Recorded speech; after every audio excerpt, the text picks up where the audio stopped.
राज्यातील महानगरपालिका, नगरपालिका, जिल्हा परिषदेमध्ये महायुतीच्या माध्यमातून 2/3 बहुमताने महाराष्ट्रात भाजपा महायुती निवडून येईल। 51% वर मतं घेऊन भाजपा महायुती निवडून येईल आणि याकरता कालही माननीय राष्ट्रवादीचे अध्यक्ष सुनील तटकरेजी, शिवसेनेचे उदय सामंतजी आणि शंभूराजे देसाई आमची बैठक झाली आणि ज्या ज्या ठिकाणी महायुती शक्य आहे त्या ठिकाणी महायुती हे पूर्ण शक्तीने राहील। ज्या ठिकाणी महायुती अशक्य आहे त्या ठिकाणी आम्ही मैत्रीपूर्ण लढू, पण मतभेद आणि मनभेद होणार नाही याची काळजी घेण्याचा निर्णय कालच्या समन्वय समितीच्या बैठकीत झाला।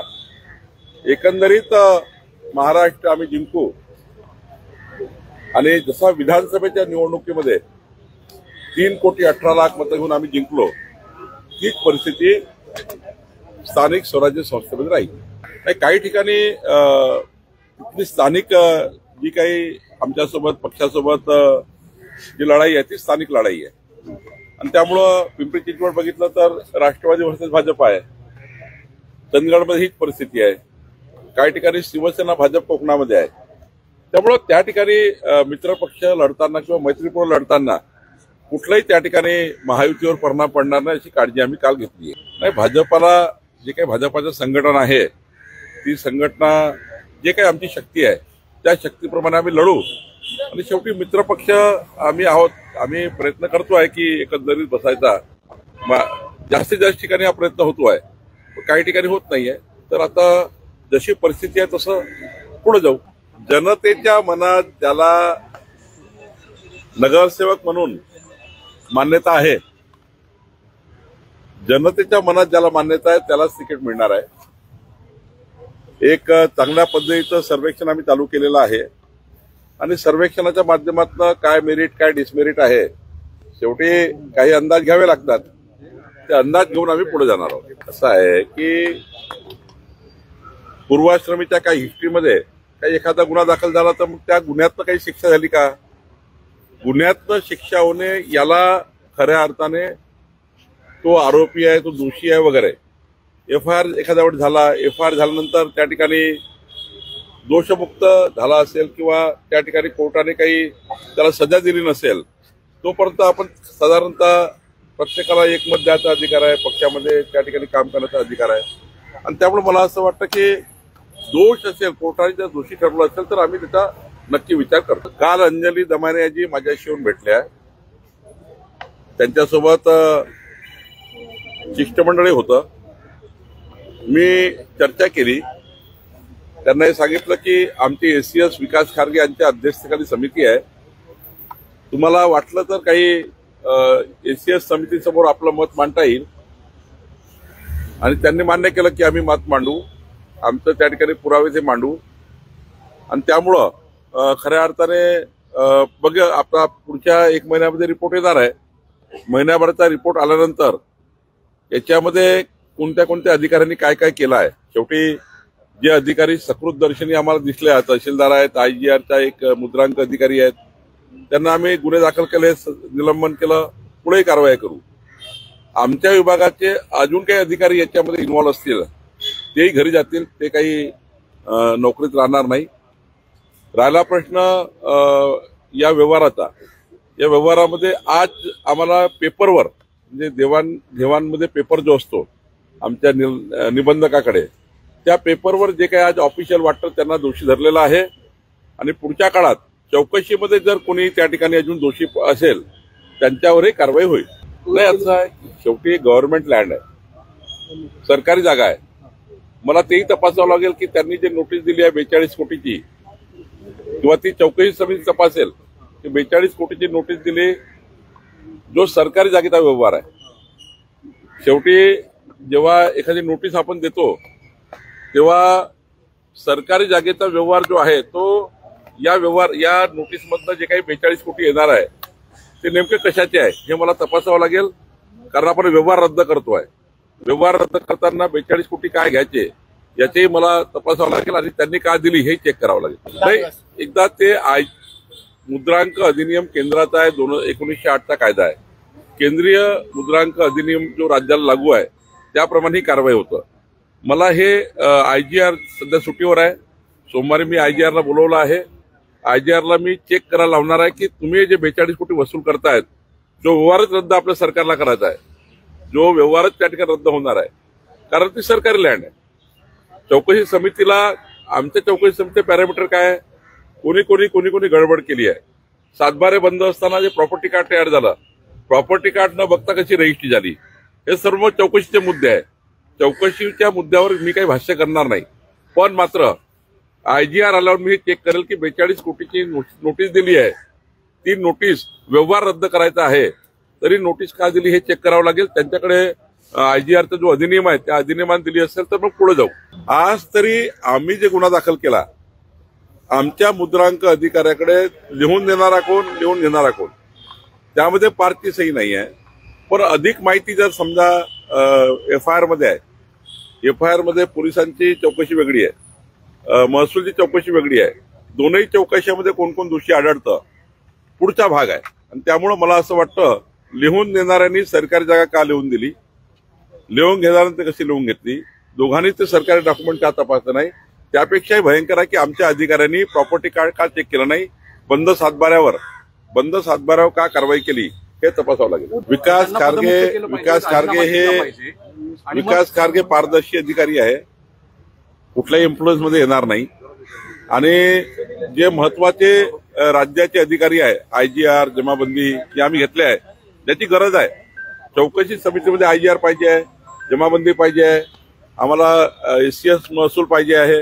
हे जे अधिकारी घेतले हे आवश्यक अधिकारी आहे, डिव्हिजनल कमिशनर आहे. अनफॉर्च्युनेटली तिन्ही अधिकाराचे हेडक्वार्टर पुणे आहे. त्यामुळे कुणाला जर हा असेल डाऊट की बाबा हे का घेतले आहे, ऑलरेडी IGR, राज्याचा IGR नागपुरात बसतो, राज्याचा सेटलमेंट कमिशनर पुण्यात बसतो. आणि त्यामुळे मला वाटतं याच्यात काही इन्फ्लुएन्स मध्ये येणार नाही. आणि शेवटी डॉक्युमेंट्स आहे ना, शेवटी साऱ्या गोष्टी बाजूला आपण कागदोपत्री जे आमच्याकडे रेकॉर्ड्स आहे, राज्याचा IGR नागपुरात बसतो, राज्याचा सेटलमेंट कमिशनर पुण्यात बसतो. आणि त्यामुळे मला वाटतं याच्यात काही इन्फ्लुएन्स मध्ये येणार नाही. आणि शेवटी डॉक्युमेंट्स आहे ना, शेवटी साऱ्या गोष्टी बाजूला आपण कागदोपत्री जे आमच्याकडे रेकॉर्ड्स आहे त्या रेकॉर्डला अर्थ आहे. नाही, चुकीचंच केलंय ना. तेच सांगतो आहे की या जे काही तिथे मीडिया कंपनी वगैरे आहे त्या ठिकाणी जर डेटा सेंटर असेल तर एखाद्या वेळी IGRच्या माध्यमातून ज्या उद्योगाच्या सवलती आहे, डेटा सेंटरला एखाद्या वेळी त्यांच्या पॉलिसीप्रमाणे, उद्योगच्या पॉलिसीप्रमाणे त्यांना स्टॅम्प ड्युटी कमी करायचा अधिकार आहे. पण त्या अधिकाऱ्याचं सर्टिफिकेट असलं पाहिजे. इथे IT पार्क आहे, IT पार्कला कुठल्याही प्रकारचं उद्योगाची त्या ठिकाणी सवलत नाही आहे. IT पार्कला तशी काही स्टॅम्प ड्युटी माफी सवलत नाही आहे. पण मी तेच सांगितलं, हा चौकशीचा भाग आहे. महिनाभराचा वेळ, आता 7 दिवस गेलेच आहे, पुन्हा जास्तीत 21 दिवस लागेल चौकशीचा रिपोर्ट यायला. त्यावर मात्र अधिक भाष्य आपल्याला करता येतील, कारण मला वाटतं याच्यामध्ये निष्पक्ष चौकशी सुरू आहे. अधिक बोलणं म्हणजे चौकशीला काही बाधा येईल. असं आहे की सरकारी जागा आहे, घेणारा देणारा सरकारी जागेची विक्री खरेदी करतो आहे, कसा काय खोटा गुन्हा आहे? कोर्टामध्ये आम्ही या ठिकाणी आपले म्हणणं मांडू, सरकारी मांडेल. म्हणजे प्रायव्हेट प्रॉपर्टी आहेत का, गव्हर्नमेंट प्रॉपर्टी आहे. गव्हर्नमेंट प्रॉपर्टीची खरेदी विक्री करताना तुम्ही सह्या केल्या तिकडे मुद्रांकाकडे जाऊन, आणि त्यामुळे तुम्ही त्यातून सुटू शकत नाही. एक मी सांगतो आहे की सरकारी प्रॉपर्टी खरेदी विक्री आहे, आणि जे काही जुने डॉक्युमेंट लावले ते चुकीचे लावले आहेत. आणि त्यामुळं तो खरा मुद्दा आहे. पोलीस अधिक इन्क्वायरी त्यावरच करताय की सरकारी जागा असताना खरेदी विक्री कशी जाते. आम्ही काही गाफील नाही आहे. प्रत्येकाला स्थानिक स्वराज्य संस्था निवडणुकीमध्ये आधी आम्ही स्पष्ट केलं आहे की ज्यांना ज्यांना मैत्रीपूर्ण लढायचं आहे त्यांनी आपल्यासोबत यावं, नाही आलं त्यांनी लढावं. आणि फक्त एवढंच पाहावं की आपली महायुती आहे, महायुतीमध्ये मतभेद आणि मनभेद तयार होणार नाही, एवढ्याच आम्ही सूचना दिल्या आहेत. बाकी ज्यांना आमचे असो की त्यांचे असो, ज्या कार्यकर्त्याचं आपसात जमतं जिल्हा लेवलला, तालुका लेवलला, प्रभाग लेवलला, तर आम्ही युतीच्या मुभा दिल्या आहेत. इव्हन प्रभागामध्ये सुद्धा युती करता येईल, त्यांना जिल्हास्तरीय सुद्धा युती करता येईल, तालुकास्तरीय युती करता येईल, पंचायत समिती लेवलला करता येईल, इव्हन नगरपालिकेच्या वार्डात सुद्धा करता येईल. त्यामुळे सूचना दिल्या आहेत. नाही झालं तर आम्ही लढू. नाही असं आहे, त्यांनी ऑफिशियल आता ही त्यांचा पक्ष घडी लढणार आहे. तर घडीवर त्यांनी कुणाला लढवायचं हे अजित पवारांचा अधिकार आहे. आमच्या कमळावर कुणाला लढवायचा आमचा अधिकार आहे. शेवटी आमची जी लढाई आहे, फक्त घडी समोर आली, कमळ समोर आलं, धनुष्यबाण समोर आलं, कमळ समोर आलं, तिथे मात्र मैत्रीपूर्ण लढत समजू आणि त्या ठिकाणी आम्ही पुढे जाऊ. तेच सांगतो की इतक्या मोठ्या प्रमाणावर जेव्हा स्फोटक बरामद झाले तेव्हा ते कुठे कुठे काय करणार होती याची माहिती आता केंद्रीय यंत्रणेला असेल. त्यामुळं योग्य वेळी त्याचं उत्तर मिळेल. पण ही गोष्ट खरी आहे की आज ज्या पद्धतीचा प्लॅन त्यांनी केला होता तो प्लॅन केंद्र सरकारने त्या ठिकाणी हुडकून लावला. ज्या पद्धतीचे स्फोटक बरामद केले तेवढे स्फोटक असणे, त्यातनं सिरियल त्या ठिकाणी होणे हे त्या ठिकाणी प्रचंड वाईट होतं. आणि त्यामुळे आमच्या केंद्र सरकारने योग्य पद्धतीने पकडण्यात आलेला आहे. मला वाटतं लवकरच बाकी गोष्टी, शेवटी हा तपास यंत्रणाचा भाग आहे. मला जे वाटतं की खूप त्या ठिकाणी जीवहानी थांबली आहे. जे आता जीव गेलाय त्यांचं तर फार मोठं नुकसान झालं आहे, ते तर भरून निघणार आहे. पण जे होणार, जे काही त्यांनी पकडलं गेलं आहे ते फार भयानक आहे. बिहारमध्ये एक्झिट पोल काही असो, कसेही असो, आमच्या बाजूने की त्यांच्या बाजूने काही दाखवतात. पण बिहारची जनता ही मोदी सोबत आहे. बिहारची जनता ही एनडीए सोबत आहे. बिहारच्या जनतेला डबल इंजिन सरकारची आवश्यकता आहे.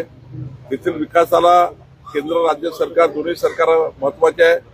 आणि देशाची सध्याचं मूड हे आहे की मोदीच्या नेतृत्वामध्ये विकसित भारत, विकसित बिहार, विकसित महाराष्ट्र या भूमिकेत लोक गेलेले आहेत.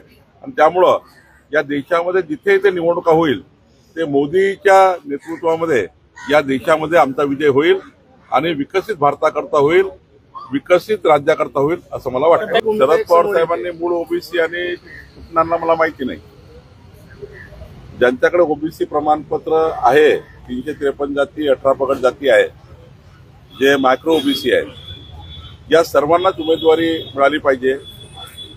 कुठली कॅटेगरी केली त्यांनी मला माहिती, कुठल्या कायद्याने म्हटलं मला नाही कळलं. पण एकदा ओबीसी प्रमाणपत्र आहे, आता ते निवडणूक आयोगाचा भाग आहे, कुणाला त्या ठिकाणी ग्राह्य धरायचं. पण आमच्या 18 पगड जाती, 12 बोलतेदार, 353 जातीचा ओबीसी समाज याकरता देवेंद्र फडणवीसच्या सरकारने, एकनाथ शिंदेजींनी, अजित पवार साहेबांनी एकत्र बसून सुप्रीम कोर्टामध्ये गेलेलं आरक्षण परत आणलं.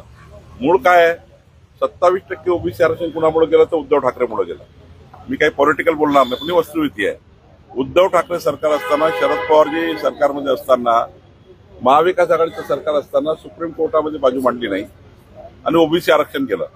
देवेंद्र फडणवीसजी, एकनाथ शिंदेजींनी आपलं सरकार आल्याबरोबर पहिली कॅबिनेटची बैठक घेऊन महाराष्ट्राचं ओबीसी आरक्षण वाचवलं, सुप्रीम कोर्टातून बाजू मांडली, ओबीसी आरक्षण आलं. आता ओबीसी आरक्षणाप्रमाणे निवडणुका होत असताना पवार साहेब कुठले खोटे कुठले खरे म्हणतात मला माहिती नाही. पण आम्ही या भूमिकेत आहे की 353 जाती, 18 पगड जाती, मायक्रो ओबीसी या समाजाला निवडणुकीमध्ये स्थान मिळालं पाहिजे. त्याकरता भारतीय जनता पार्टी काम करत आहे.